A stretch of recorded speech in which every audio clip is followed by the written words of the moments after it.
Welcome to the second community journalism session of Radically Rural. Again, I'm Terry Williams, President and COO of the Keene Sentinel.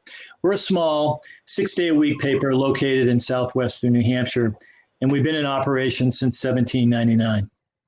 Like many others, we're trying to figure out a path forward, looking for ideas and approaches to news that broaden our appeal to readers and create a revenue base upon which we can sustain our current newsroom and hopefully grow it. The community journalism track of this conference is meant to bring ideas to small journalism operations such as ours, but just as important is to expose folks to some of the incredible innovation that is occurring in our profession despite all of the challenges that we face. New Models for Journalism will present you with an impressive collection of speakers who will discuss some of their innovations or their work they are doing to showcase the entrepreneurial efforts of others. We are led by Kristen Hare, a reporter from the Poynter Institute, who is literally on the front lines these days, tracking the challenges newsrooms are facing, writing about the innovators among us, and ably assisting Poynter in its growing strength as a resource for all of us. Kristen covers the transformation of local news for Poynter. Her work for Poynter has earned her a Mirror Award nomination. She is a graduate of the University of Missouri School of Journalism, spent 5 years as a Sunday features writer and an assistant editor at the St. Joseph, Missouri News Press, and 5 years as staff writer covering race, immigration, the census, and aging at the St. Louis Beacon. She also spent 2 years with the Peace Corps in Guyana, South America. She and her family live outside Tampa. We're delighted to have Kristen lead us in this discussion. Kristen? Thanks, Terry. I'm so excited to be here with you guys virtually. If you joined us a little earlier before we got started, I was lamenting the hot weather here in Florida. I hope wherever you are right now, the weather is decent. I'm going to introduce our panel, but before we get started, I want to kind of set the table for where we are right now as an industry in local news. And I'm doing this because if you're not a journalist, you probably don't know. I had a friend on Facebook say to me the other day, knowing full well what I do, I thought local news was doing great. And so I was able to point her to some studies to show her the opposite is true, despite the best efforts by local journalists. So I'm going to share my slides with you. If you want to see them, again, you just need to double click on the window. After I do that, this will take me just a few minutes to do. Okay. All right, here we go. Oops, sorry. Present, wrong button. Okay, so we're just going to talk really quickly about what's been facing local news for a long time. This is my children's toy version of what local news has been facing for really the last decade or more. So if I had to explain to somebody who wasn't in the news how a newspaper or most news organizations worked, I would say it was something like this. There are people who each have their separate jobs: a copy editor, a features reporter, an investigative reporter, an editor. A beat reporter, a designer, a photo editor, and a photojournalist are just some of the examples. And each person does their own job in a kind of an assembly line fashion. This was working for, pretty much generations of journalists until we hit just before, I would say, the Great Recession in 2008. And then lots of things started happening at once, including, the proliferation of free news on the internet and the crash in the economy. And so what happened is people started getting laid off more and more every year. And this has gone on now for almost 20 years. And you get the idea, until there are fewer people left doing the same amount of work. That was all before this year.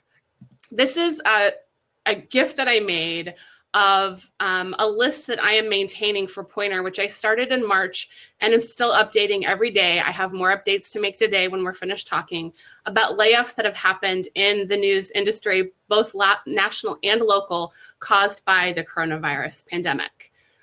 Before this, newsroom employment at U.S. newspapers dropped 51% between 2008 and 2019. This is from Pew Research. At the same time, half of Americans are getting local news as a major source of coronavirus news. So this news we can see is more important than ever. This is from Pew and an April survey. At the same time, most people have no idea that local news is in trouble. People think, 71% of people think it's doing well financially, and only 14% have paid for it in the last year. So what does all of this mean? There's a great piece, and I'll share the link when we're finished talking, about a study that looked at 11 California newspapers and 2 decades of election coverage. And what they found was that as there were fewer reporters, there were fewer people running for mayor and fewer people voting. The story says, put another way, when newspaper staffing levels are higher, voters have more of a choice in who leads their city, and more of them feel like showing up to choose. So I think a lot of journalists right now at the local level may feel like they're paddling as hard as they can under extremely difficult circumstances. The people we're going to talk to today, I think, are making great progress in local news, and I'm excited to share them with you. I already got introduced, but if you're on Twitter, this is how to find me. I'm at Kristen Hare. I write about local news, and I'm the editor of Locally at the Poynter Institute. I am joined by Tamika Moore. She is a storyteller and producer for Red Clay Media. And we're going to get to talk all about the fantastic work that she does. She's coming to us from Birmingham, Alabama. And these are some of the brands that Red Clay makes. It's a Southern thing. This is Alabama and people of Alabama. I'm joined by Les Zeitz. He is the publisher and editor of the Malheur Enterprise and the founder and editor of the Salem Reporter. He also should be getting a 10 out of 10 from Room Rater for his background right now. It is very good. These are some of the organizations that he works with. Jim Iovino is a journalist previously at the Pittsburgh Post-Gazette, where he oversaw Pulitzer-winning coverage, and is now the West Virginia University Ogden Newspaper's visiting assistant professor of media innovation, and running a really cool program called New Start, which we're going to be talking about. And finally, Larry Rickman is the editor of the Colorado Sun and a former senior editor at the Denver Post. And we're going to talk all about what the Sun is doing now. All right, so let me unshare my screen now and get back to you guys. There. So I'm going to start by just talking to each of our guests one-on-one for a few minutes, and then we will start a bigger conversation. You know, we have quite a long time to do this. We'll try to fill the hour, leave some space for questions, and I'm going to try to keep an eye on the questions that are coming, but I will save them for the end. So Les, I want to start with you. I love your Twitter profile, and we've talked about this before. You have been unable to retire as a journalist. I know you have some other cool things that you're doing, but somehow you've been sticking around, and we're grateful for that. Will you tell us, just to start with, about your career and the 2 newsrooms that you're now running? Well, good morning, everybody. I'm really delighted to be here from out in the boondocks of the West Coast. I'm an Oregon native. I've spent coming up on 50 years in journalism in Oregon, all of it in newspapers. I spent about 25 years with the Oregonian, the large daily newspaper based in Portland, where I spent most of my career as a senior investigative reporter and a stint as the investigations editor. I took a break from the Oregonian in the 1980s, bought a weekly newspaper about 50 miles south of Portland, to learn journalism from the business side of the aisle, as it were, which was really informative to me and proved to be really valuable as a reporter later on when I actually knew what a profit and loss statement was all about. And then I retired from the Oregonian in 2016.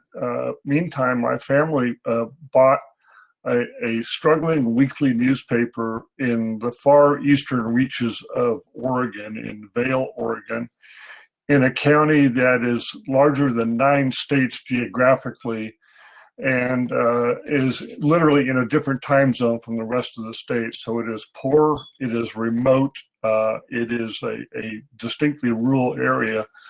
And we just couldn't fathom the idea of a newspaper that had been around in a community for 100 years going out of business. And it was very close to that when we acquired it. And so I didn't quite make it into retirement, and I'm glad I didn't. And then in 2018, I was approached and asked to start a news service in Salem, Oregon, which is the capital city. And that's when we launched Salem Reporter, which is an all digital operation serving the state's capital city. And so I'm keeping plenty busy. When we talked before in preparation, and Les, you've been a frequent source of mine, you mentioned some success you guys have had even in the pandemic with transitioning to digital, the Malheur Enterprise. Tell me a little bit about what that transition has looked like and what's worked and what hasn't. Well, when we acquired the Enterprise, it was a weekly standard community weekly newspaper out in the country, running high school football scores and League of Women Voters notices and that sort of thing. And I was clearly aware that in our business, in our industry, that we had to migrate as a profession online to go where the readers were going. And that was a challenge for us in Vail, because when we acquired it, it didn't have a website. It didn't have a Facebook page. People in town didn't know what Twitter was. And we erected those social platforms, and then we had some major news events in Malheur County where people learned that they could come to our site and our social media for instant and immediate information. They didn't have to wait until the Thursday paper showed up in the mailbox. And we built a reputation very deliberately on digital, that if there's something going on in the county, we're going to tell you about it right away, so you know about it, you can react, you can help, do whatever you need to do. And particularly during the pandemic, people have been very hungry for information about how is the infection spreading, who has it, who's in the hospital, what's happening with deaths. Schools are closing, businesses are closing. So the digital service has been essentially our daily newspaper for this rural community that doesn't have much in the way of local news sources. And so the pandemic, while it has harmed the print publication, has been a bit of a transformative moment for us on digital, because the digital audience continues to grow, and more importantly, it continues to pay. Salem Reporter is a pure digital publication. Are there any lessons that you learned from launching and maintaining that site that you've been able to apply in Malheur, at the Malheur Enterprise? Not really, because the Malheur Enterprise, frankly, was my test arena for going digital, and those lessons were what we applied in devising the outfit in Salem. But the lessons are still the same, that people are really hungry for a credible local source of news, and in both of our operations, we're just relentless in focusing on solid, strong content to feed that hunger. I think a lot of places, a mistake a lot of places made early on, and I think if you're not paying attention, people are still making it, is putting a newspaper online or putting a television program online and not thinking about what it means to be digital and how work is different. What differences do you find between the print product and the digital product, and what are those, what are the things that are important to understand? Well, I'll tell you, growing up in newspapers, it frankly was quite a mental shift for me to think of digital as our primary platform and the print newspapers the second. I mean, I just spent my entire career not talking about a story until it rolled off the press. So, the focus on digital just means, again, more immediacy, more impact, and realizing that people want the information. I think, frankly, one of the things we've avoided on our sites is trying to get really fancy with the design. I mean, I think that's impressive to each of us in the profession, but readers, at the end of the day, they're most interested in getting information, and they don't want to claw their way through 60 different entry points. And I'm a bit of a minority in that point of view, but it's been effective for us. One of the things I like to say in watching newsrooms make the transition to digital and changing, the thinking is that we go from, this process of making news that most of us learned in journalism school, which I would liken to making a loaf of banana bread, which is, you don't serve it until it's out and, warmed and you've had the chance to slice it. And news on the internet is like the story of stone soup, right? And we're going to start with what we have, and then we're going to keep building and building and building until hopefully we have something that, is a full meal, as it were. So that's interesting to hear that. Tamika, I'm going to talk with you next. And you also, actually, all of you have had careers that have started really traditional, and you're now doing something very different. So you started from a traditional career as a photo and video journalist, and you moved into something that I think is built on the essence of journalism, which is both storytelling and community, but it delivers information in new ways. If you guys haven't had a chance yet to check out Red Clay Media's different brands, I lost like a day watching videos from some of your different brands. The Southern thing was probably one of my favorites. But tell me a little bit about Red Clay Media and its brands and just the evolution of your career. Sure. Well, I started as a photojournalist in 2000, and for a long time, that's all I did was just a staff photojournalist, covering a couple of daily assignments, breaking news, all of that. And then towards, maybe about like I'd say a little bit longer than that, with the shifts and digital and stuff like that, we kind of started doing more and more experiments. So Red Clay Media is a part of Alabama Media Group, which is made up of the three largest newspapers in the state of Alabama. And so we started doing these experiments through social media and with video and mainly with like a lot of life and culture content. And that kind of blended together to start like Red Clay Media. So now Red Clay Media, we're just a team of storytellers, like filmmakers, writers, social media experts, based in Birmingham, as you said. And we think that Alabama and the South is one of the greatest places anywhere. And we just want to share the good that is a part of all of that. Also really reflects, I think, the moments that we're living through right now. I found that particularly from This Is Alabama. I think sometimes people make the mistake of discounting lifestyles and features storytelling as fluffy and light, when really it's reflecting some of the complexities of stuff that we're facing now and have been facing for generations. Something I really appreciate about This Is Alabama. Tell me about the goals for the different brands and how you think about those, because this is another, less talked about, buying a newspaper to understand the business side. I think most journalists, unless they have graduated very recently, their goals are, to write great stories, to, expose wrong, maybe to get page views, unfortunately, and to build followers, unfortunately. But there are business side goals associated with what we do too that we have to understand. And I think you probably are in better touch with those than a lot of people. So tell us about the goals of the different brands and what you guys are creating. Sure. Let me go back and just talk about each of them individually for a second. I don't think I did a great job at that. But so with It's a Southern Thing, that's just like Southern humor, culture, cultural content, and just celebrating, again, like all of those wonderful things like about the South.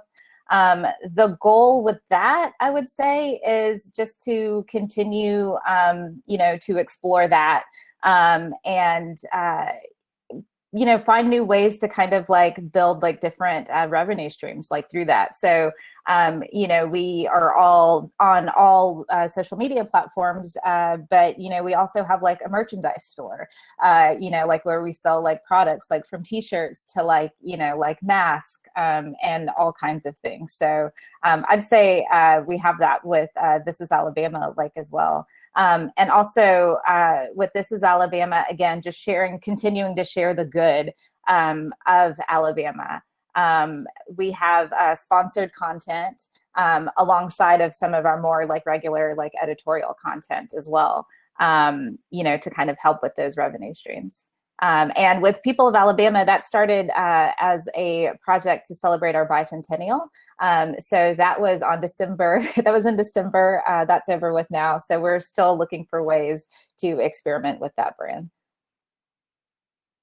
The biggest similarities and the biggest differences between the journalism that you used to do as a photojournalist and the journalism that you do now as a producer at Red Clay? I think really, I mean, like there's a lot that's still like some that's very traditional, but it's just like throwing in like those innovative touches, you know, especially like with People of Alabama, you know, to kind of take something that is like kind of very similar to like a man on the street type thing and to build like a completely, you know, just wonderful community out of that has just been one of the greatest things that I've been a part of. And to see, you know, I mean, it's just portraits of people and their stories in their own words. And that's all that it is, as well as video. And just to see like the community that's, you know, built around that again is just fascinating to me, and same with the other brands. Things that I think is fascinating about the work that you're doing, and it's something that all journalists and newsrooms now have to think about, is community building. And that, you know, can mean being a part of Facebook groups, that can mean maintaining a newsletter and talking to people that way. It can mean holding events. What have you learned about community building, and what does it mean to the actual journalism that you guys are making? I think just the power, you know, that we have to, you know, it's kind of been different for me. I mean, but just the power to help create change. We did a video on this wonderful woman in Bruton, Alabama, who, small town. She has a donations only restaurant. So she doesn't charge, there's no prices. There's not even a menu. She just comes in. She doesn't even have a staff. It's just her and her husband, and people volunteer. And so we did a video, you know, just kind of like highlighting that and just sharing her story. And we published it on YouTube, and maybe about 4 weeks later, she called and she was just like, we've received over $50,000 in donations just from that video. And, you know, I mean, that just goes back to like, you know, like why we get into this, you know, like in the first place. So, so I'd say just stuff like that, just the power, you know, that we have to bring, you know, good things still. Of that. Jim, I'm going to ask you some questions next. And Larry, you're doing a good job hanging out there in the corner. Thanks for being patient. Jim, you also had a traditional start and have moved into something new. But before we get into New Start, I would love if you would help us, for people who aren't in journalism, help us understand the current state of newspaper ownership and then what you're trying to do to help it.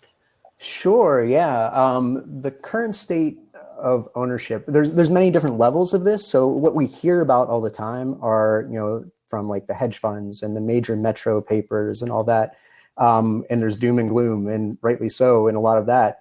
But then when you get down to the rural level in the weekly newspapers, that's a much different and wider ranging story there. There are a lot of family owned newspapers across the country still that are still doing well. They haven't been hit in the same ways that major metro papers have, because there's not a lot of competition from online sources or anything like that. So they're still like really entwined with their community in that way. And that's kind of what we're looking at with our program now, is like how to make sure that those papers and those rural communities can continue on and survive for the long term. New Start is, I would call it a matchmaking fellowship program that's trying to find people who want to sell their publications and people who want to buy them. And then it goes maybe, you know, further than basic matchmaking, and that you're working to train those journalists to create a business plan and to find funding. Tell us about that, and tell us about some of the people that you have that are part of that right now, and the projects that they're working on. Yeah, so it's the New Start, it's an online master's degree program at WVU. So you don't have to be at WVU to do this. You can be anywhere in the country. And really what we're doing is trying to find that next generation of media entrepreneurs, and especially those who want to work in rural areas across the country and do really good community journalism and help not only just not save these newspapers, but make sure that they're transitioned into whatever is next, whether that be completely digital, whether that be a combination of print and digital, whatever it is, and whatever business models work in that community, because there's no like one size fits all for any of these communities anymore. So we're like identifying those people. They're coming to us. We're trying to match them up with papers that want to sell in different parts of the country. And then working with those new owners to really make sure that they understand the business side of things as well as the community journalism side. So we're in the first year of the program now, just started in June, but our first group, the cohort, is doing really well. We've got people who work at weekly papers now in like editor roles there. One wants to move back to West Virginia and buy a paper there and do it. And so that's kind of like the traditional model of what we're doing. But there are also people who want to do startups. And so we have another member of our program, Crystal Good. She wants to create a Black-focused publication in West Virginia. There hasn't been one in West Virginia since 2009 was the last one that we saw. And so this is like incredibly important to a whole group of people in West Virginia, in Appalachia, and beyond. So we're excited about the project she's doing. We also have people in Washington State. Someone has just moved back to their hometown and wants to run the hometown community weekly paper there. And he's on his way of doing that. And then we have others in other parts of the country who are really trying to identify right now where they want to go and what that could look like, whether it be purchasing an existing publication or finding a news desert out there, or perhaps even with a ghost paper out there and starting something new in those locations to just, make sure that there is good community journalism in those areas. So as a reminder, if you've never heard the term ghost paper before, it's not a paper run by ghosts, which I would absolutely subscribe to. It is a paper that exists basically in name only and usually has, one or no staff members and is basically running wire stories from nearby publications. There are lots of them. I have reported on closures as part of the pandemic, and there are now more than 60 newsrooms that have closed completely because of the pandemic, and a lot of them are because of mergers. I'm counting them as closed because they no longer exist. There's a section now for that community that no longer exists. Jim, what do you think what are some of the things publishers need to be successful right now? I know there's no formula. If there was, we would not be having this discussion today. But what are some of the things that you think they need to be successful? So I think, especially when we're talking about the rural level, at the local level, trying to diversify your revenue sources as much as possible right now is key. Because if you rely solely on print advertising or print subscriptions, when something like this pandemic comes along, and you're really going to struggle with that. So building that digital subscription model or a membership model of any sort is great. Before the pandemic, we were saying events were key, but as this proves, you can still do them online and still be successful at it. So it's just kind of reimagining those, but in-person events will come back at some point too, and that's a big key. And then just trying to find other partnerships and collaborations with other publications or other outlets across the country or in your area even that can really expand your footprint, expand the work that you do, and don't try to just do it all yourself. If you can partner with somebody, it's a real big key too. My favorite things, the silver linings that has come out of the last decade or so, is newsrooms that are willing to work together and journalists that are finding common ground, because our job at the end of the day is to serve the communities that we live in and are reporting on, and however they get that information the more of us working together, the better. Larry,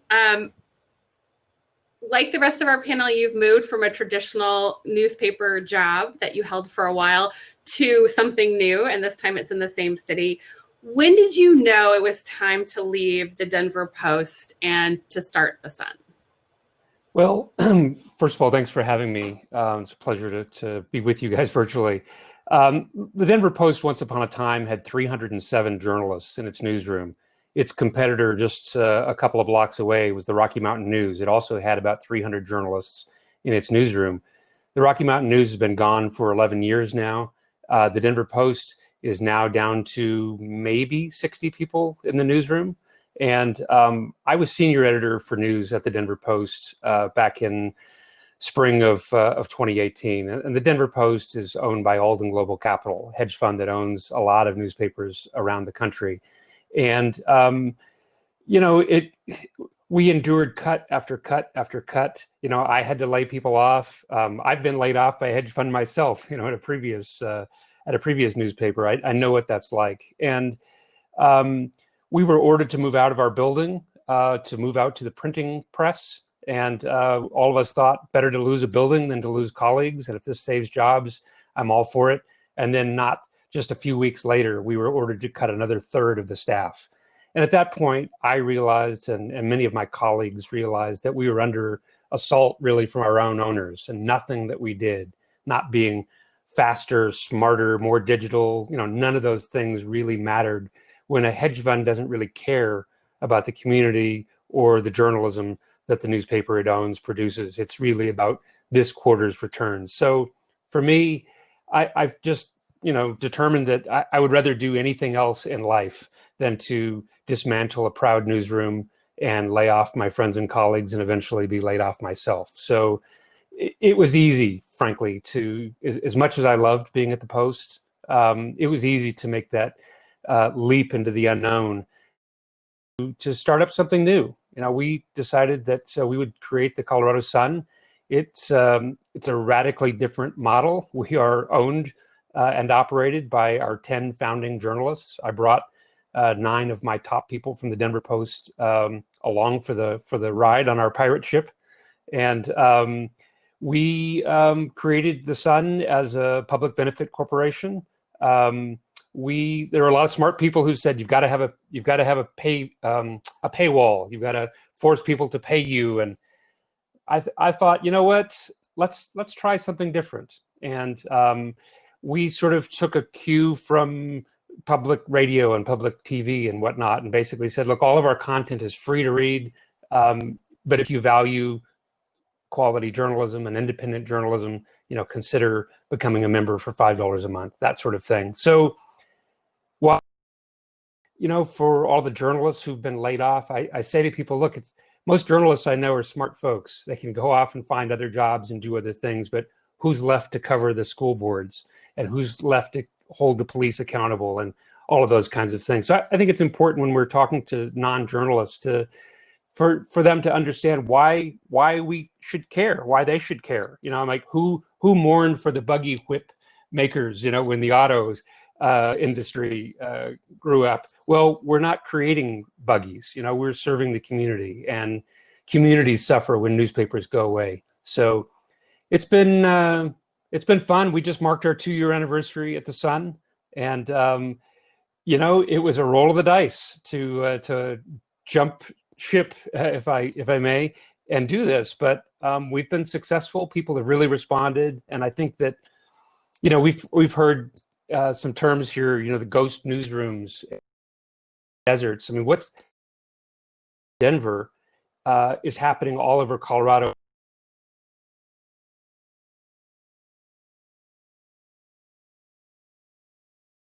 I think you're frozen, Larry, if you can hear us.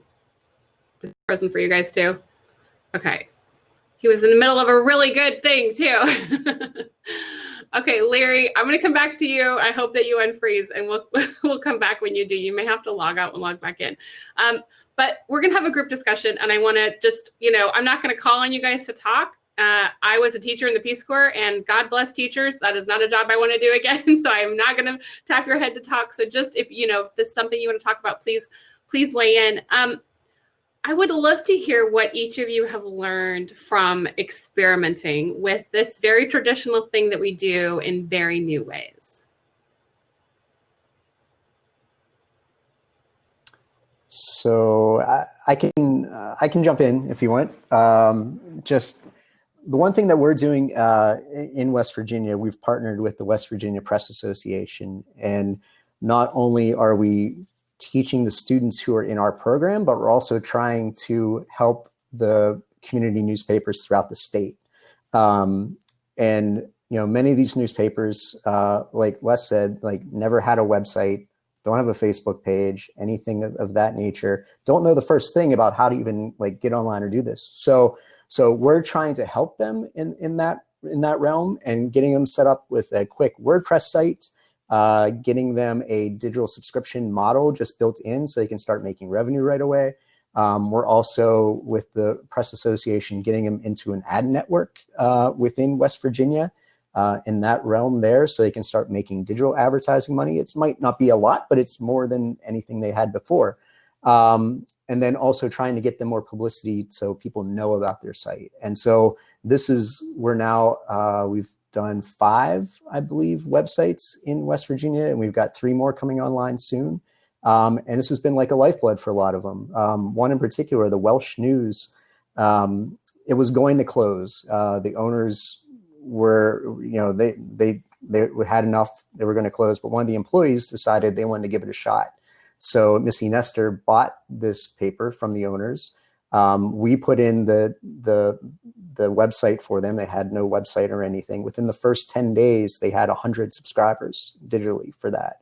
And that was amazing for them. And so it's worked very well. And so much that Missy has now bought the paper in the next county over and is planning on doing the same thing there. So this is like one of those areas where just giving people the opportunity to do this kind of stuff and helping them with it, because they just have no help. They don't have the staff or the resources to really even think about this if they're just trying to put out a print product, every week. So that's something that we've found within West Virginia as a model that hopefully can expand through our program and then elsewhere in the country too. That's great. I'm taking notes as you're talking because that's a story. So you'll be hearing next week. Never turn my reporter brain off. I think that another thing that's like really important for people to understand about local news is most places don't have research and development. This is not something that newsrooms have time for. And especially if you're in newsrooms that are, a third to a quarter of the size that they once were. And every newsroom I've visited, personally is that. It's very, in the moment, we're focusing on what's happening and what's right in front of us, but you still have to cover the school board and the city council and the police and, all of the different things that are happening immediately, and taking the time to pull back and figure out what's the best server, how do we, make money doing this is a challenge. So I'm happy to hear that is working for you guys. Tamika and Les, what have you guys learned from experimenting in the projects you're working on?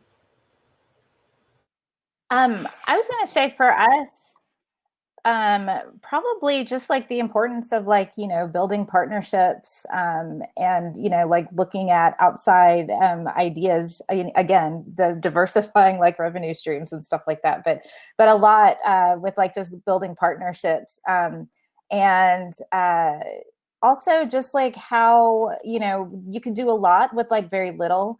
The partnership that we had with the Alabama Bicentennial Commission and starting People of Alabama, all that is it's portraits and talking to people. And it's just, some quotes about their life in their own words. It's very simple, but to see the power, of what that's been able to do and give voices to communities that we, to people in communities that we don't, necessarily always hear from, and that have a voice is one of the biggest things that I've learned personally. I love that. I think one of the mistakes that local newsrooms have made is trying to replicate the the digital prowess of places like the New York Times and the Washington Post and digital first newsrooms or newsrooms that have those resources. But the internet is a wild and forgiving place. And so if you can do good work, that tends to be the thing that, pays off in the end. That's a great point. How about for you, Les? One of the things that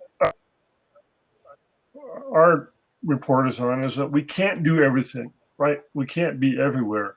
And so, we've got a set amount of hours every week to be able to go out and find news. And so we want to make every hour valuable to advancing the community's knowledge of what's going on.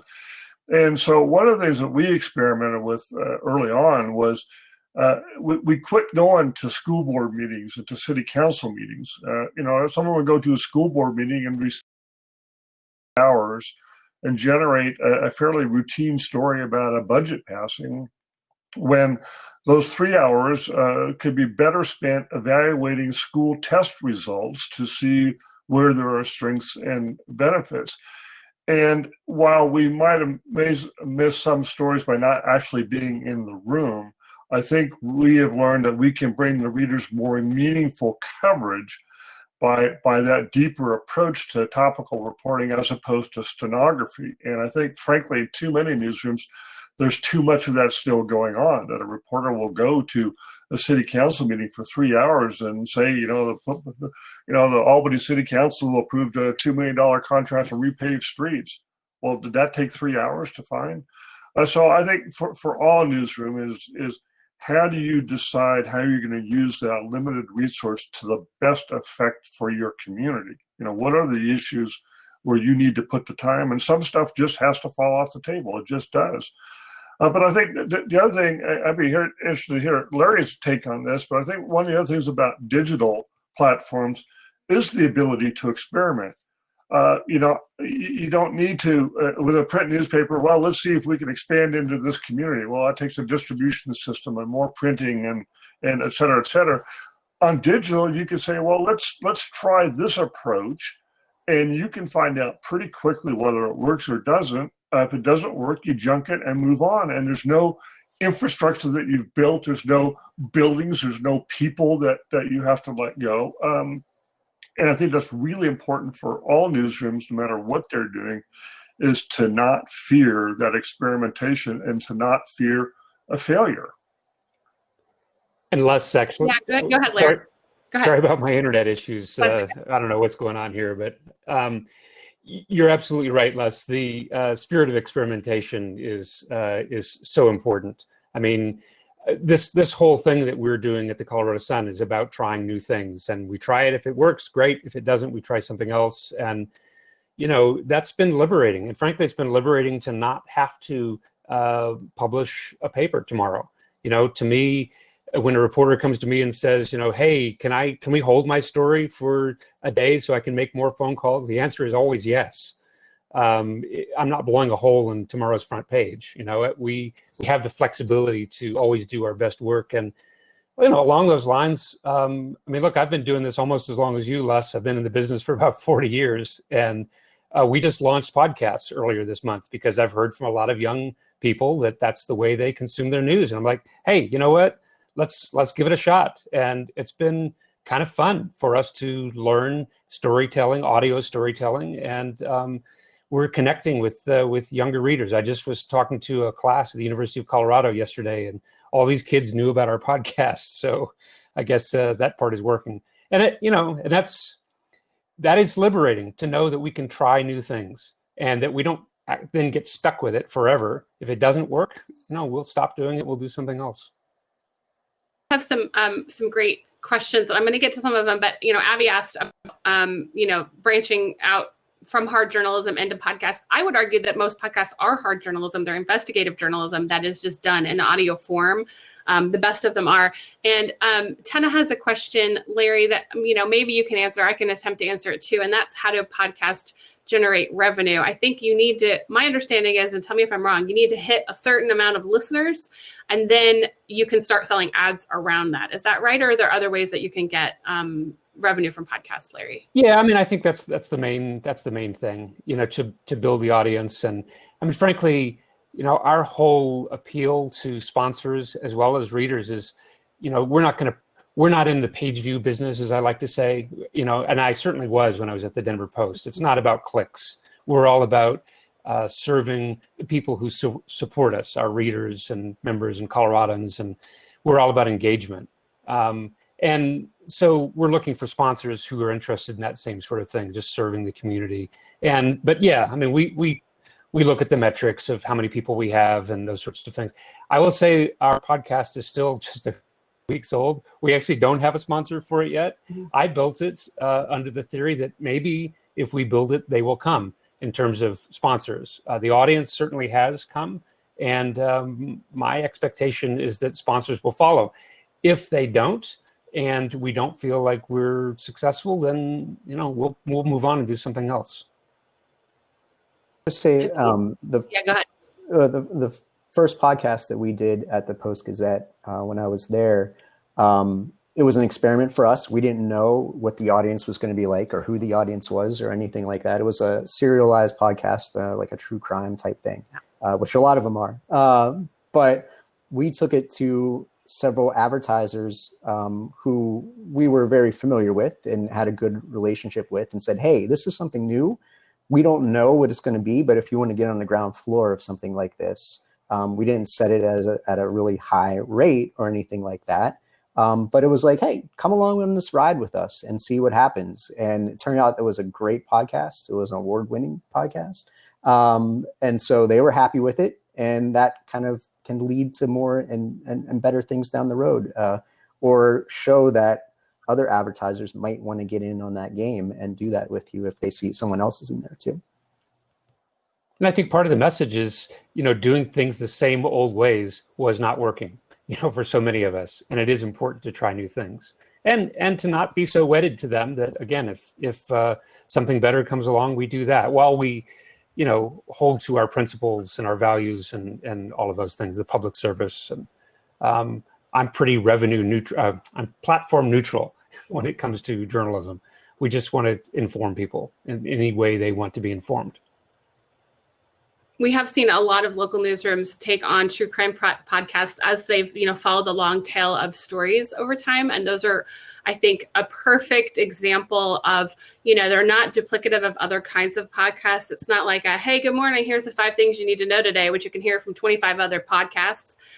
They can be labor intensive, and the production is unforgiving. You have to have really good quality levels, or it's not like having a YouTube show.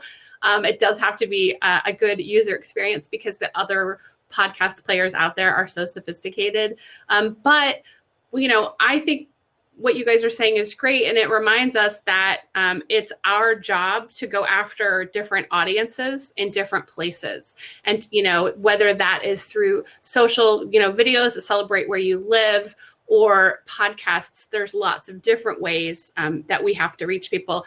My favorite way to explain this to journalists who are struggling with this concept, or, publishing news on the internet when they would be, hitting print at the printing plant. So waiting until like 5 p.m. when no one's paying attention and it's not breaking news is, I think I said this to a few of you in conversations previously, but we literally sent small children out in the middle of the night to deliver newspapers to people's front doors. We went after audiences. That was what we did. And so our job now is to, throw that newspaper through podcasts and newsletters and, YouTube shows and good, solid news and all of those things done in different ways. I think those are strategies we have to do all of the above and then pay attention and see what's working. I'm going to just start taking questions. If you guys want to start asking them, I'm seeing some great ones, and I don't want to miss them. Abby asked, what is a better way to measure community engagement on an article or topic than clicks? Abby, I can tell you for me at Poynter and with the work that I do writing obituaries for the Tampa Bay Times, I am looking for time spent. I want to see how long people are spending with a piece. They're not just clicking on it. I want to know where they're coming from. So at the Times, I want Florida readers, because those are the people who are going to be more likely to subscribe. And I'm looking for return visitors. I want to see people who are building loyalty and are coming back, and I'm building an audience and starting to trust. So those are kind of the three things that I'm looking for. How about for the rest of you guys? What are clicks the best way to measure, or you have other strategies that you use? I can jump in there. I mean, when I was at the Denver Post, and I think this is true at a lot of legacy newspapers, the average time someone spent on a story was about 45 seconds. Our average time on a story at the Colorado Sun is 3 minutes. And to me, that is an indication that we're connecting with people, that our journalism is resonating with them. We watch that.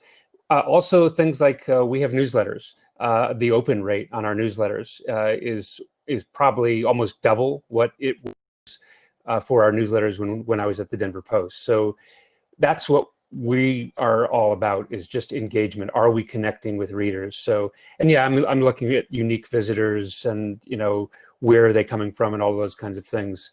But that time on site and time on story is just so important. I think another small one is just like with shares. I mean, on social media, I love going back and just looking at, all of the ways that different people are taking in the content and then sharing them. Obviously that helps like grow your audience. So that's a big one. And there's the low-tech way to evaluate community engagement, and that's is the community talking about the story, right? If you are moving around your community, are people stopping you in the street or stopping at your table at the cafe and saying, "Hey, that story about Tony Martin, that was a hell of a piece."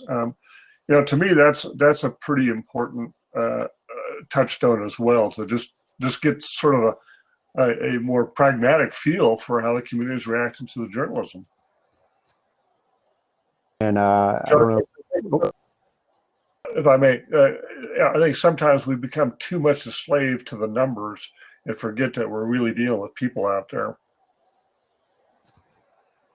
One thing, I don't want to get too table stakes on us all here, but trying to take a look at your audience and where they're coming from. And if you think about the funnel mentality about, if people are coming from social media and just happen to click on an article and coming to your site, that's like the top level there. But then how do you get them to continue on down that funnel until they are a paying subscriber? Is the next step a newsletter? And then, can you get them to sign up for that? And then once you have them on that, can you, how can you get them to work down that funnel? It's a big kind of like way to look at your audience as a whole, instead of just looking at individual articles, but trying to see like where you can get people in on different parts of that funnel and continue to drive them to become that loyal audience member who will want to pay for your content in some way, shape, or form. So Wesley, former Chartbeat employee, says that every year the pieces with the highest total amount of engagement also have the very high average time on piece. So optimize for high quality if you can, rather than lots of clicks. So, as somebody who has spent 5 years in a newspaper and 5 years in digital before coming to Poynter, and really, having tools like Chartbeat to pay attention to, one of the things that I had to learn was that there are different kinds of calories in content, and that I can do something in 5 minutes that is going to make everybody's, go crazy. I could write a real quick piece about the Tribune Company phishing their employees by telling them they were getting $5,000 to $10,000 bonuses, when really it was a scam to make sure, to click through and say, I can't even get outraged, but that would have gone, piece would have gone viral, but, and it's important and people have written about it, but I knew other people were writing about it, and it would have been in and out, a quick, it's a bag of chips, right? Not that the news is important, but if we're just, reacting really quickly to something that's happened, that is, a bag of chips. And I have found that I track all of my work, regularly, that the pieces that are worth my time, and then getting the headline right and making sure that there are lots of different entry points, I'm not losing people through the story because I get too jargony. Those pieces are have dense calories that people are staying around and paying attention to. And I think that analytics have showed us from lots of different companies that the kind of work people will pay for and they'll stick around with and they'll come back for is the kind of work journalists want to give you, which is investigative journalism. It's explaining, giving us context about what's happening in our community, not just what happened, but why, and keeping you up to date on the latest changes and kind of arming you to know what's happening in your community. I'm going to keep going because these are some great questions that we have. Cecily asks you, Tamika, how has This Is Alabama evolved from what you originally envisioned for it? I think it's just the growth, and all of the things that we've been able to do. I mean, like we started off kind of just like, reimagining like life and culture content.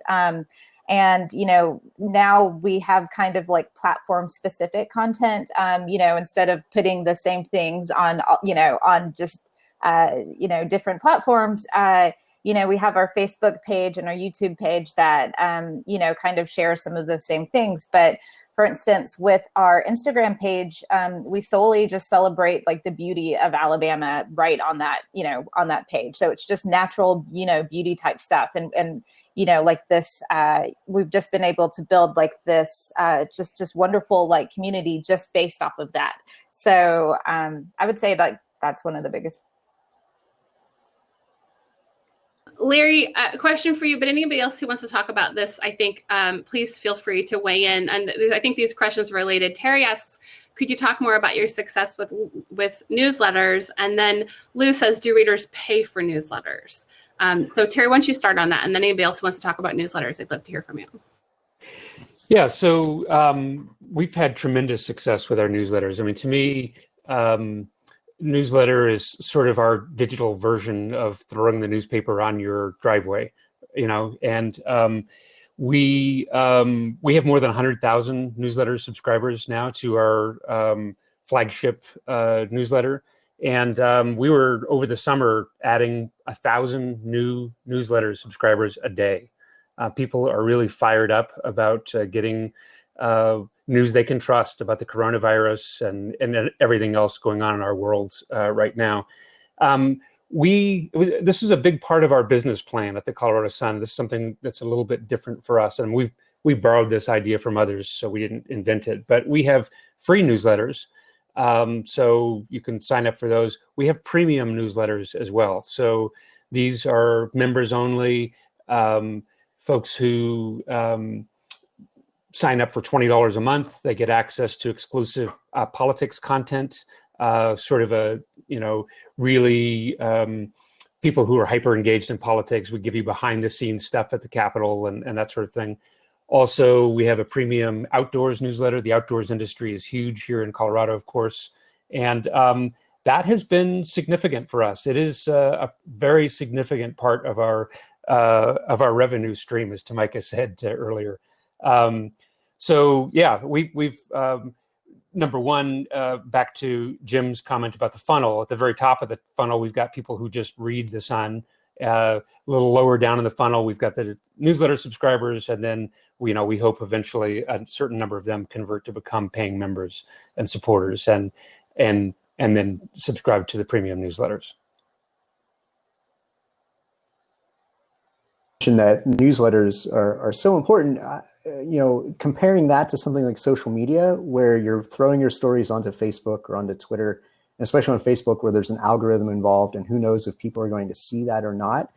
With newsletters, it's a one-to-one connection there with people. You're getting right into their email inbox every day, if you're sending it every day or every week, depending on how you're doing it. And they want that content, and so they are subscribing to you for it. They've said that I want this, and so that's like you can't beat that. It's a one-to-one kind of situation. They're very personal. So I know a lot of people who have kind of backed off of social media in order to focus more on newsletters in that way, just because of that personal connection that people feel with those. And our approach, by the way, has been, I kind of think of this like, you remember the Christmas movie Miracle on 34th Street, where, Santa's big thing is to encourage the folks at Macy's to send customers to Gimbels across the street if Gimbels has a better price on something. And we try to do the same thing with our journalism. Again, back to the discussion we were having earlier about collaboration versus competition. To us, we try to create one-stop shopping. And if the Denver Post or Colorado Public Radio got a great story today, we want to tell our readers about it. So we give them kind of one-stop shopping, like, here's our best journalism, but here's some stuff that you may not have seen on our site that we think is worth your time. And readers appreciate that. Again, it's about serving them. Yes, amen to that. I'm going to ask, Les, I want to ask you a question that Terry asked. He said it was interesting that you were asked to start a publication in Salem. Who asked you, and what process did you go through to decide to launch?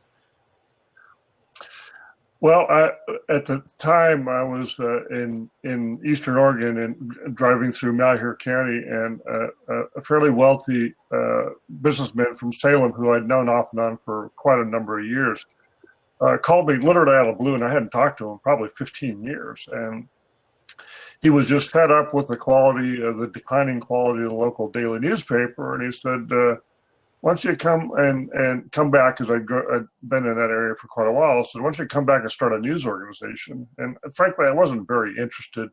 I was still trying to learn how to retire. And the idea of starting an operation from scratch didn't rate real high.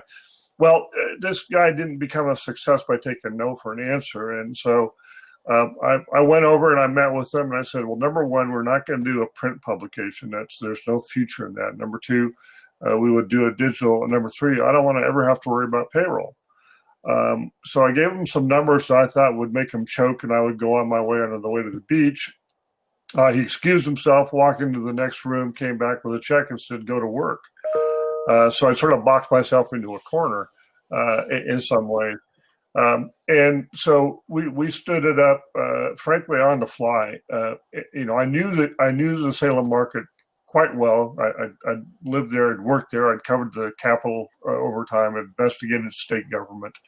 I knew the caliber of journalism that was being done by the local newspaper. I knew that the Portland TV news stations just bleeded over the town, so there was no local television. So I saw opportunity here that others have seen around the country, where you could step in and build a digital operation where you could put almost every dollar you had into gathering the news. I didn't have to buy a printing press. I didn't have to put together a delivery system.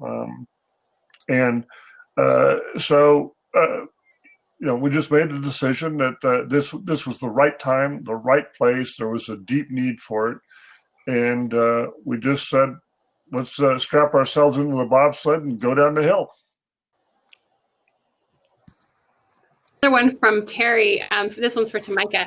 Is there any advice you could provide to scale what you do at Red Clay Media to small operations? How could a rural newspaper sort of capture a bit of the magic you guys have created? I think that's interesting. I look at, I mentioned People of Alabama a lot because that's the project that I mainly, worked on.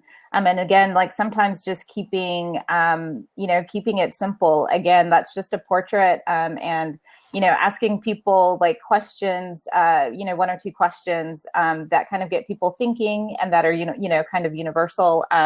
One of the main questions I like to ask people is just like what, life teaches us all kinds of things. Like what's one of the greatest lessons that life has taught you? It's just a portrait and a quote, and it's something as simple as that, that we've seen so many shares and, likes and, like all of that stuff. And that type of stuff has just helped, build that. And again, just like celebrating like some of those, good things like in the area. I should say for the question for me earlier, like It's a Southern Thing was born kind of out of some of the things that we did at This Is Alabama. It's a Southern Thing now has like over 3 million followers. And so, partnerships, experiment, and, try some of those simple things. Other key is to what you're doing, and there are newsrooms who are doing this really well, is nobody else could talk about the place that you live the way that you or your newsroom can.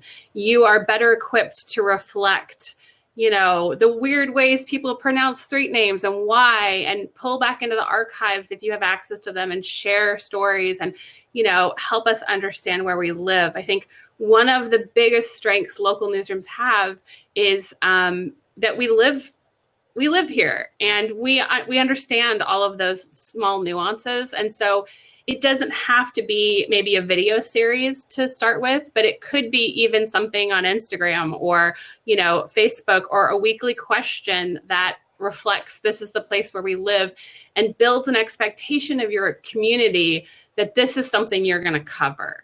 And that this is a beat. The place you live is also a beat. Related to this, because a lot of this stuff happens on Facebook, Abby asks, sometimes I feel like I'm competing with community Facebook pages. Any advice or ways to think about that? I'm in a couple right now, community Facebook pages, Abby, one for my kids' schools, which has literally told me, everything I need to know right now about, school in a pandemic. One for my community, which I have mostly muted because it's awful. And don't find it useful at all. And they're two very different purposes, right? One is we're an actual community of parents trying to share information, and there are people in those communities who will shut down the nastiness. But, somebody could say, is it true that this is happening? And it still feels like rumor to me. And so, I'm not competing with those spaces, but do you guys have I wonder if this is something you have to deal with. Do you compete, or Larry, with Facebook page communities at all? Or how do you deal with it? In a rural area, Facebook is surprisingly a primary way for people to communicate with each other. And so there are a number of Facebook groups, but frankly, I monitor them, but I don't worry about them. I'm focused on every day, how can I deliver content that nobody else can deliver, and deliver it in a quality? If you're doing that, you will bring the audience with you. If you are not doing that, they are going to go find someplace else to gather their news. So I think while it's always a good idea to keep one eye on competitors and catch up when you need to, and use them, frankly, as tip sources, none of us have very much spare time. And I think that with our Facebook group in Vail has more people turning to it than the local competing daily newspaper, which has been around longer and had a Facebook page twice as long as we have. Well, that tells me that we've got the right blend, the right tone, that people are coming to us for that community news. And so that's where the energy, I think, needs to go, is doing everything you can to every day provide sharp, clear content and not worry about anybody else. Yeah, Les, I think you've got it exactly right. I mean, it is, I'm not worried about what others do, whether it's Facebook or the folks down the street or whatever. We just want to be a trusted source that people turn to. And, Kristen, to your point earlier about a bag of chips, I mean, I use that food analogy a lot.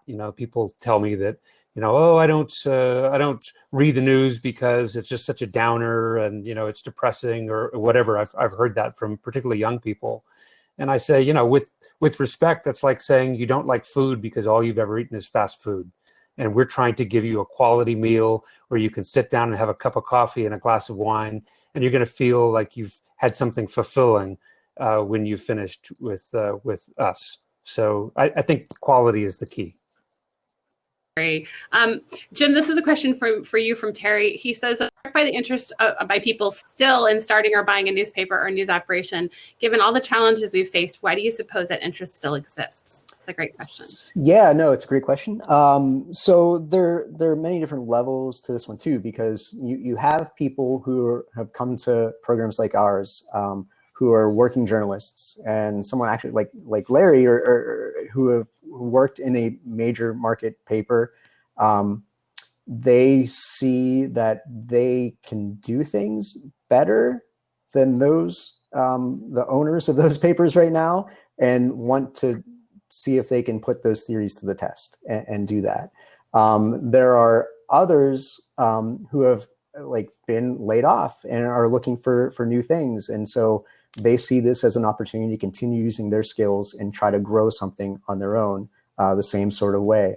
There are others who are just entrepreneurs, and I think we've seen this with Les and the people in your community who just said, we need a trusted source of information to help, basically democracy in our community and make sure that we're holding people accountable.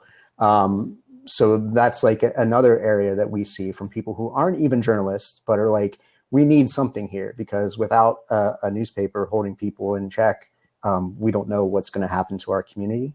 So there are many different levels to this, and people have many different reasons for wanting to go about doing this. So yeah, I guess that would be it.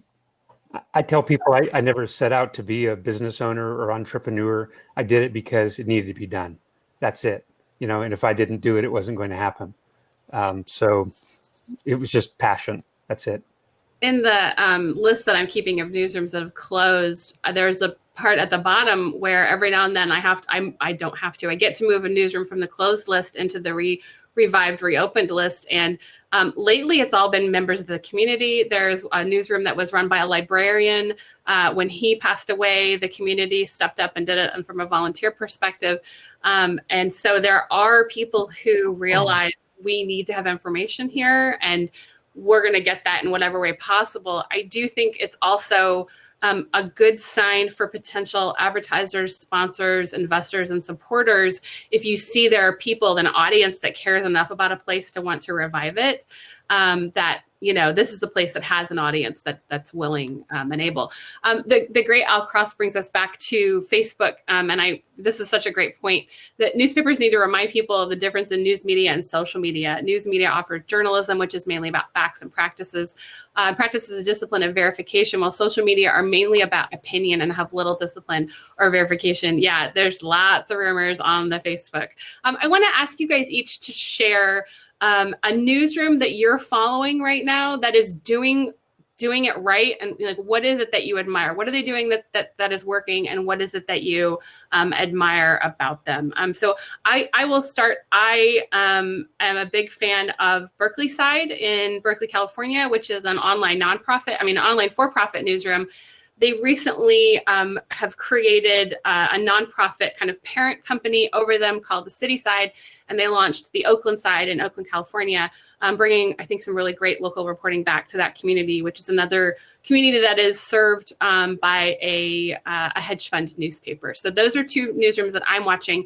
What they're doing right is they are very intentional about, particularly the Oakland Side, about reflecting their community and the diversity of their community through the people that they hire to work for them.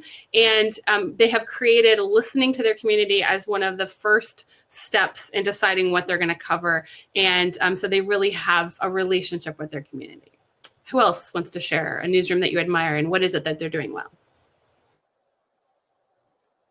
I'll jump in. I mean, we've taken a lot of inspiration from the Texas Tribune. Big fan of what they've done there. They, particularly when it comes to events, I mean, the Texas Tribune Festival, of course, they're just rock stars, and they've done a great job. As Jim mentioned, events, sadly, or at least in-person events, are sadly off the table, probably, certainly the rest of this year and probably next year as well. But, we're learning about doing some virtual events, as the Texas Tribune is as well. So, I mean, there are a number of others out there that we've taken inspiration from, but I think the Texas Tribune is the one that first of all, knowing who you are, who you aren't, doing that thing really well, and getting out and engaging in the community with events. It's aspirational for us right now, given the lockdown, but I think they do good work. Well, I keep a pretty close eye on Larry and the Colorado Sun. Thank you. And I sleep so well at night knowing, gee, there's someone breaking the brush ahead of me. But I frankly, I don't follow many newsrooms consistently. I tend to bounce around and graze, the Richland Source in Ohio, is one that's been rather transformative that I'm keeping an eye on. New startups in Detroit, in Iowa. I think one of the challenges for all of us, and particularly for those of us in smaller newsrooms, is there's no shortage of ideas, right? Of possible solutions. Well, frankly, what I find is that I'm overwhelmed with the possibilities. On any given day, there are seminars and trainings and podcasts about, election coverage and how to serve the Latino community. And there's just this blizzard of solutions out there. And I worry that the eagerness to transform journalism in some ways is overwhelming our ability to make those transformations, because if you've got 100 good ideas, which one do I pick today? And I struggle with that. I know many colleagues do, simply because we're busy every day trying to drive out really quality content. So I think, frankly, a key to the transformation for the media, whether it's digital platforms, local newspapers, we haven't even talked about local radio, but it remains in many areas of the country a vital information source, is I think there needs to be some way to distill these things more into a usable toolbox that people feel that they have the time and the talent to put into place. Because I think if we try to impose on all of the newsrooms the standards that the New York Times uses to develop its media, we're all going to feel like failures.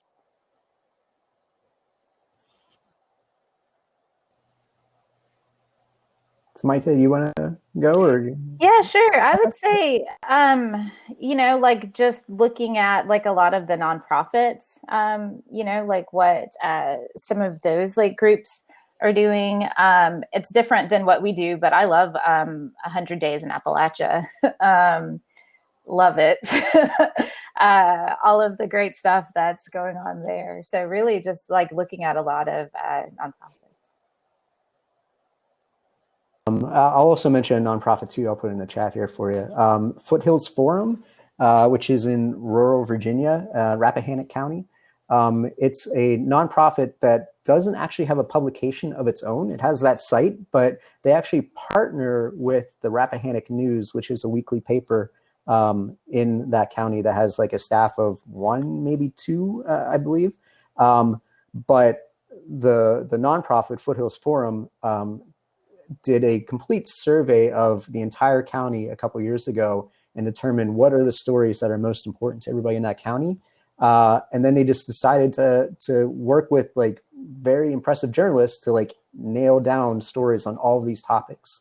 And they create the stories, they create the videos and everything for them. And they actually just like give that to the Rappahannock News for publication in their paper to help that weekly publication there. I think they actually even pay for the space that they use in the Rappahannock News in print with that publication there. And it's a great model for them. And they've, the Rappahannock News by itself could not do all of this work and could not do these in-depth stories and investigations. But because of the Foothills Forum being able to partner with them in that realm, it's really worked, and they're doing some great stuff. So much so that I think another nearby county, someone else has started up a nonprofit in the same way and is working with a weekly paper there too. So if you haven't checked those out yet, I would suggest that. Yeah, I think one of the things, maybe I'll put a fine point on it, is the ecosystems that we see forming in communities and, statewide, regional, I think is a fantastic thing. I mentioned that I think it's a silver lining of all of this. It's also very intentional, and it's been happening for a long time. And so there are lots of centers for investigative reporting in states around the country that were founded by, investigative journalists, former newspaper investigative journalists. And usually they're housed in a university, they are nonprofits, and they give that work away, and they're filling in a void that exists. I want to talk a little bit, Ten, I want to get to your question, but I also want to take Dawn's question. It's a philosophical question. I would argue it's also a tax status question. Have any of you thought about moving to a nonprofit model? Why or why not? I can jump in on that. I mean, it's very much on my mind. I've said to people, first of all, we created the Sun initially as an LLC, and we eventually became a public benefit corporation, mostly because the sky was falling down around us and we needed to get up and do something quickly. And that was the fastest route to getting our business going. Our hearts are in the nonprofit world, but to me, and this sort of touches on the just discussion we were just having, while I admire the Texas Tribune, there's a lot to admire there. There isn't a one-size-fits-all model. And I don't have the same billionaires in Colorado that they have in Texas to tap for the Tribune, and we just don't have that mature philanthropic community to lean on the way they do at the Texas Tribune. I mean, I'm again cheering them on, but I don't think that model works as well here. To me, I've said, and I've had this discussion with the folks at the American Journalism Project as well. Look, if it makes sense for us to be nonprofit, we'll be nonprofit. I so far haven't heard a strong argument for us to make that transition. To me, it's the tax status, and that's not our business model. Whether you're nonprofit or for-profit or somewhere in between like us, you have to have a business model that makes sense and treat this like a business, treat it like the business that it is. And you know, so far we're keeping our options open. In fact, we are after the election, when we have a little more time, we're putting together a panel of experts, you know, from universities and the community and whatnot to, you know, talk us through this. Why would we want to consider being a nonprofit? And it hasn't stopped us from doing anything. There have been folks who, in fact, a large donor wanted to give us money and get a tax write-off. They gave the money to Poynter. Thank you very much, Poynter. And Poynter served as a fiscal sponsor for us, and you know, everybody won. So yeah, my heart is with nonprofits. I just haven't yet heard a compelling reason for us to switch our model. I think that this public benefit corporation model splits the difference and is an interesting way to go. And frankly, Ken Doctor and I have talked a lot about this, and he, when he launched his newsroom, decided to go our direction as well as a public benefit corporation. Yeah, the former head of Lion Publishers, and I quote him all the time on this, said, you know, nonprofit is a tax status, not a business model. And Right. If you're running a nonprofit newsroom, you still have to make a profit so you can pay the people making the journalism and the people supporting that work and all of the other layers that we have to these businesses. And so I think there are some journalists who have seen that as, you know, the pathway to go to make this happen. And it's more complicated than that. And I think the other thing is that every community is different and what it can support is different. And there are communities like Berkeley and Austin that can support really healthy online for-profit, nonprofit publications.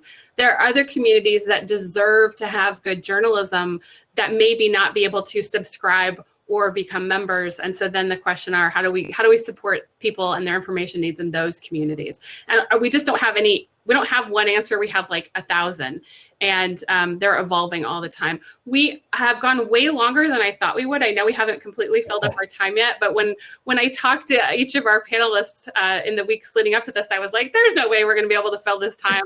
I don't even know. I'm just going to try to stretch it out. And you guys have asked such fabulous questions.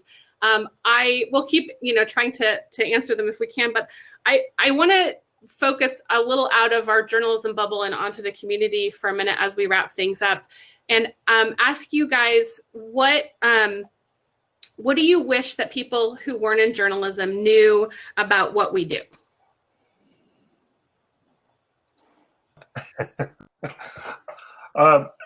Look, I think one of the fundamental failings of our profession is that we have not done a very good job of telling people what it is we do it. And in both of my operations now, we are much more deliberate about running columns explaining how we did a story or why we're taking on a particular issue. I think people in our communities, I wish they understood how much we are really devoted to seeking out the truth.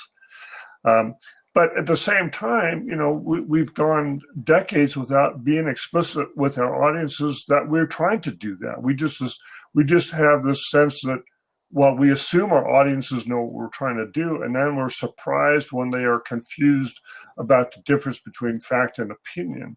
But at the end of the day, across the country, I think the most fundamental need right now is for people to understand that we are trying to provide facts and the truth as best as we can provide, without fear, without favor, and without bias. And I think everything that everyone in this panel and across the country is doing is founded on that. And if we don't do the kind of journalism that earns that public trust, it doesn't matter how fancy our podcast is. It doesn't matter what kind of jingles we come up with. People are not going to turn to. I'd say that, I'm an irrepressible optimist. I guess you have to be to start a new media business these days. But, I wish that, I want people to understand why they should care, and why it matters. And I've talked to people in the arts community, for instance, who say, look, I don't even care if we get a bad review of our show. This is back when we could have shows, but I don't even care if we get a bad review of our show, because if nobody writes about it, nobody reviews us, people don't come to the theater. They don't come to the openings and that sort of thing. And I think that those conversations, at least here in Colorado, those conversations are happening. And I think people are beginning to see us in a different way and see us that we are, to get on my soapbox, a pillar of of our democracy, and that that it is important to have these a community forum where where there's a trusted source of information. And I think the more that we can do what you're talking about, Les, and help to educate people about why they should care, because up till now, when we report on ourselves, it's all about more layoffs at the Denver Post, more, this newspaper's closing and that thing. And frankly, a lot of people in the public just say, like, boo-hoo for you, you're just an industry that failed to adapt. And why should I shed any tears for you? And like, wait a minute, this is not like we're making widgets or shoes or something else. Here's why you should care. And those conversations are starting to happen more and more. And I'm encouraged by that. I would agree with all this. I spent a number of years in TV at NBC, and one of the things that TV stations do very, very well is promote themselves and tell people with their proof of performance ads in between other shows of exactly what they did and proving their worth to you and to keep telling you to keep watching. We don't do that in newspapers and even in online realms as well. Maybe we need to do some of that more to tout ourselves a little bit and let people know, like, hey, without us, you wouldn't know about this scandal with this senator or this this mayor, what he did here. Maybe that can help remind people more often of the value of what we as journalists in print or online mean to a community. And it's okay sometimes to say, like, we did a good job, so maybe that's something that everyone should kind of take to heart and kind of do more of. I agree with that. That all of that stuff still seems kind of foreign to me a little bit, but you just realize like how important that is, especially when, so many people hear of all of the doom and gloom. I mean, like, we need to celebrate these things and promote ourselves so much more, and that helps. It really does. Here's a free business tip. The by far the most successful thing that we have done to grow our paying membership is to send out emails to people who subscribe to our free newsletters. And I sent one out yesterday, and it comes directly from me. And again, I leaned pretty hard on Thomas Jefferson in my email yesterday, which is like, look, Thomas Jefferson got beat up pretty bad back in the day by newspapers, opposition newspapers, treated him horribly. I mean, and yet, there are all these inspirational quotes from Jefferson about, if I had a choice of a government without newspapers or newspapers without a government, I wouldn't hesitate to choose the latter. And every time, and I mean every time, we send out that kind of an email to people explaining to them why we need their support and why they should care, they respond. And we had one of our best membership days ever yesterday in response to that email. And we can't send those out every single day, by the way, but just being human, being real, and explaining why they should care, I think it resonates with people. My last question. Hey, Larry. Go ahead. Larry, share that. Yeah, I'd be happy to, Les. Here's my last question for you guys. What role can citizens play in supporting and protecting their own information needs?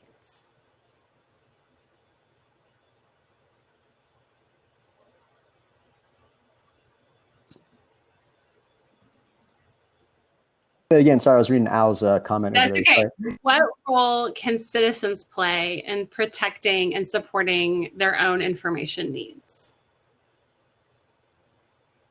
We're all journalists. We have our hands on some of the joysticks of control. We're paying attention to our industry.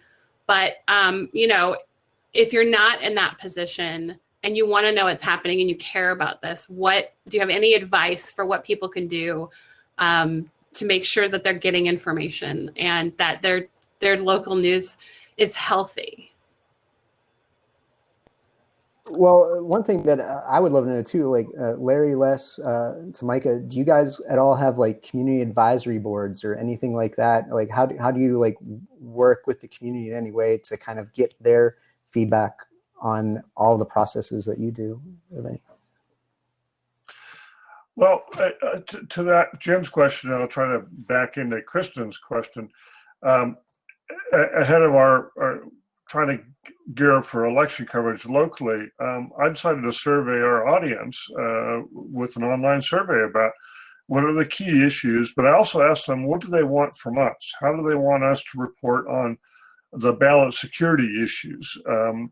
If they were the editor of the Malheur Enterprise, what would they tell the reporters to do in covering politics? And we got like 125 responses, which in a small county is really remarkable, and very thoughtful responses. I was sort of braced, frankly, for you guys are liars and nothing you ever do will be effective, which told me that the community, again, is hungry for a credible source. And so I think one way to help people is to have them engage with us and help be our partner in deciding on the standards we're going to deploy in our reporting, so that they feel like they had a voice in that coverage. And if they have a voice in it, they're more likely to trust that reporting on our local politics. But other than that, I think, frankly, Kristen, it's a good question. I don't have a good answer. I mean, I watch in dismay as people just will not believe their own eyes. We've seen that across the country. We see that locally. We get beat up on our COVID coverage all the time. Wow, you guys are just out to scare people to death. Like we're in the back room, making up today's numbers about infections and stuff. And it's frankly kind of bewildering to me that people would have the sense that, well, these local news folks don't have anything else to do, so they're going to sort of make up some news to make headlines. And I'm frankly, for a segment of our audience, I'm at a loss anymore how to deal with that absolute resistance to a truth vaccine. I'll give you guys an answer that I think I have for this that I learned from my 9-year-old daughter, who in the pandemic has discovered TikTok and has a private account, which I watch very carefully, and was playing a video game with her friends one day from home. They were all FaceTiming and talking at the same time. And these little girls were telling her, TikTok is going away tonight. TikTok is going away tonight. And they were seeing TikToks with, TikTok stars saying, TikTok's closing, TikTok's closing. The president is closing TikTok. And my 9-year-old, who does have a journalist as a mother, said to her friends, "How do you know that? What evidence do you have? Where did you see that? Where else did you see that? Did you see it in one place?" And I'm standing in the kitchen, probably washing dishes or making her a sandwich or something, just like, tears of the First Amendment falling down my face. But I think I would say, and I'm going to try to share this training this program that Poynter has called MediaWise, where we appeal to sort of all demographics in lots of different ways. But I think that it's everybody's job to be responsible for their own media diet. And I think the best thing you can do to protect your information needs is to really challenge yourself on a regular basis about, how do I know this? Where did I get this from? Facebook is not a news source. So let's follow the rabbit trail back to the real source of information. Let's see, what does this URL tell me? What am I learning about the people who are producing this news? And maybe the other thing is, if something like the end of TikTok for 9-year-olds instantly makes you feel outraged, question it, because that is a tactic to get you to spend longer on platforms. I'm going to share this MediaWise, our link from Poynter for anybody who is interested. We have a program that we work with teens. We have a program that we work with seniors, and it's a really great. It's helped me raise 2 hopefully media literate little people. I thank you guys so much for taking the time. We have almost taken up our entire time, and it has not felt like long at all. I am so grateful to all of you guys for taking the time to talk with us. I'm sorry we're not together in person. I hope that we can be again someday. And I'm going to turn it over to Terry. My email address, I'm going to put it in the link too if anybody wants to talk more after this is over. Thank you so much, Kristen. I want to thank Jim and to Micah, Les, and Larry for all of your contributions today. I thought that was just a wonderful conversation. I'm sorry I asked so many questions, but you folks make me very curious. I came away from this really inspired and thinking more deeply about things that we could do on our end, and I hope that our attendees did as well. I hope that folks that are watching this will come to our next session as well. We're going to talk about 50 ideas that can build trust and revenue and audience at local news operations. And if you do, you'll find that I refer to a number of examples of work and successes that these folks have taken part in. And they're really good examples to follow and to learn from. And I just want to thank you again for being part of Radically Rural and being part of this session. So my best wishes, and we hope to get you here in person next year if things turn around. All right. Take care. Thanks again, Kristen. Thank you. Okay. Thank you.